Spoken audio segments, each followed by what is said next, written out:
મિત્રો 8 ડિસેમ્બરના રોજ ભારત બંધ રહેશે તો ભારત બંધની અંદર શું શું બંધ રહેશે એમની માહિતી, સાથે સાથે વાહનોના નિયમોની અંદર ફેરફાર આવ્યો છે એમની માહિતી, પેટ્રોલ ડીઝલના ભાવની અંદર વધારો થયો છે એમની માહિતી અને કોરોનાની વેક્સિન અંગે ગુજરાતના નાયબ મુખ્યમંત્રી નીતિનભાઈ પટેલે ખૂબ જ મહત્ત્વની માહિતી આપી છે। એ માહિતી તમને આ વિડીયોમાં જણાવવાનો છું। દરેક માહિતી તમે જાણવા માગો છો તો વિડીયોને અંત સુધી જોતા રહેજો અને ગુજરાતના જે પણ મિત્રો ખિસ્સુ યુટ્યુબ ચેનલની અંદર નવા છે એને વિનંતી કરી કે ખિસ્સુ યુટ્યુબ ચેનલને સબસ્ક્રાઇબ કરી લેજો, જેથી કરીને અમને મોટિવેશન અને પ્રોત્સાહન મળતું રહે અને અમે આવા વિડીયો તમારી માટે બનાવતા રહીએ। તો સૌથી પહેલી અપડેટ ઉપર જઈએ તો પ્રથમ અપડેટ છે પેટ્રોલ ડીઝલના ભાવને લઈને। મિત્રો થોડા દિવસ પહેલાં મેં તમને એક વિડીયો આપ્યો હતો અને જણાવ્યું હતું કે આગામી દિવસોની અંદર ગુજરાતમાં પેટ્રોલ ડીઝલના ભાવ વધશે। તો મિત્રો એ મુજબ ગુજરાતની અંદર છેલ્લા 10 દિવસથી પેટ્રોલ ડીઝલના ભાવની અંદર વધારો થઈ રહ્યો છે અને આજની વાત કરીએ એટલે કે 6 ડિસેમ્બરની વાત કરીએ તો 6 ડિસેમ્બરના રોજ પેટ્રોલ ડીઝલનો ભાવ અમદાવાદની અંદર 80 રૂપિયા અને 40 પૈસા હતો અને ડીઝલની અંદર 78 રૂપિયા અને 81 પૈસા હતો અને આ ભાવ વધારાની અંદર હજી પણ થોડોક વધારો થાય એવી શક્યતાઓ રહેલી છે। ત્યાર પછીની અપડેટ ઉપર જઈએ તો ત્યાર પછીની અપડેટ છે વાહનના નિયમને લઈને। રાજ્ય સરકારે મોટર વાહન અધિનિયમ નિયમોમાં ફેરફાર કર્યો છે।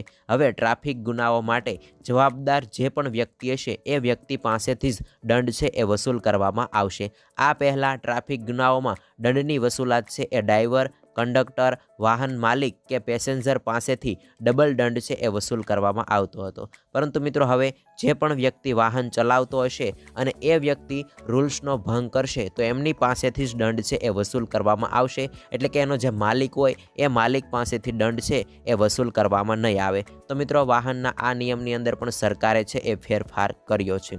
ત્યાર પછીની અપડેટ છે કોરોનાની વેક્સિનને લઈને। ગુજરાતના નાયબ મુખ્યમંત્રી નીતિનભાઈ પટેલે જણાવ્યું હતું કે કેન્દ્ર સરકારની ગાઈડલાઇન્સ મુજબ કોરોના વેક્સિનની તડામાર તૈયારી છે એ ગુજરાતની અંદર થઈ રહી છે અને સૌ પ્રથમ કોરોનાની વેક્સિન છે એ હેલ્થ વર્કરની મહિલાઓ છે, 108 એમ્બ્યુલન્સ છે એના કર્મચારીઓ છે, આંગણવાડીની મહિલાઓ છે એમને આપવામાં આવશે અને આ માટે 3.6 લાખ મહિલાઓની યાદી છે એ પણ સરકારે તૈયાર કરી છે। તો મિત્રો આગામી દિવસોની અંદર કોરોનાની વેક્સિન આવી જશે અને સૌ પ્રથમ હેલ્થ વર્કરની મહિલાઓ છે એમને આપવામાં આવશે, ત્યાર પછી 108ના જે કર્મચારીઓ છે એમને આપવામાં આવશે અને ત્યાર પછી આંગણવાડીની મહિલાઓ છે એમને કોરોનાની વેક્સિન છે એ આપવામાં આવશે। તો મિત્રો આગામી દિવસોની અંદર કોરોનાની વેક્સિન છે એ પણ આવી જશે। ત્યાર પછી મિત્રો દિલ્હીની અંદર ખેડૂત આંદોલન છે એ ચાલી રહ્યું છે અને તેના આગેવાનો દ્વારા 8 ડિસેમ્બરના રોજ ભારત બંધનું એલાન છે એ કરવામાં આવ્યું છે। તો મિત્રો હવે 8 ડિસેમ્બરના રોજ ભારત બંધ એલાનની અંદર શું શું બંધ રહી શકે છે? તો મિત્રો ભારતની અંદર અને ગુજરાતની અંદર જે પણ વ્યક્તિ ખેડૂત આંદોલનને સમર્થન આપે છે એ વ્યક્તિઓ 8 ડિસેમ્બરના રોજ પોતાના બિઝનેસો છે એ બંધ રાખી શકે છે। એની અંદર મિત્રો પોતાની દુકાનો હોય, પ્રાઇવેટ બસો હોય, પ્રાઇવેટ મોલો હોય, વાહનો હોય, શાકભાજીની લારીઓ હોય, એટલે કે આવા નાના નાના બિઝનેસો છે એ લોકો ખેડૂત આંદોલનને સમર્થન કરવા માટે બંધ રાખી શકે છે અને ભારત બંધનું એલાન છે એને સમર્થન પણ કરી શકે છે। અને તમે લોકો પણ ખેડૂત છો અથવા તો ખેડૂતની વ્યથા સમજો છો તો 8 ડિસેમ્બરના રોજ તમે તમારા પોતાના ધંધાને બંધ રાખી અને આ આંદોલનને સમર્થન આપજો, જેથી કરીને ખેડૂતોની જે માંગો છે એ માંગો પૂર્ણ થઈ શકે। અને અહીંયા આપને ખાસ જણાવી દઉં કે આ જાહેરાત છે એ મિત્રો સરકાર દ્વારા કરવામાં નથી આવી, પરંતુ ખેડૂતોની માંગો પૂર્ણ થાય એટલા માટે ખેડૂતોના જે આગેવાનો છે એમણે આ જાહેરાત કરી છે અને ભારત બંધનું પણ એલાન કર્યું છે અને આ ભારત બંધના એલાનને ગુજરાતના દરેક ખેડૂતો છે એ સમર્થન કરશે અને ભારતના જેટલા પણ ખેડૂતો છે એ પણ સમર્થન કરશે।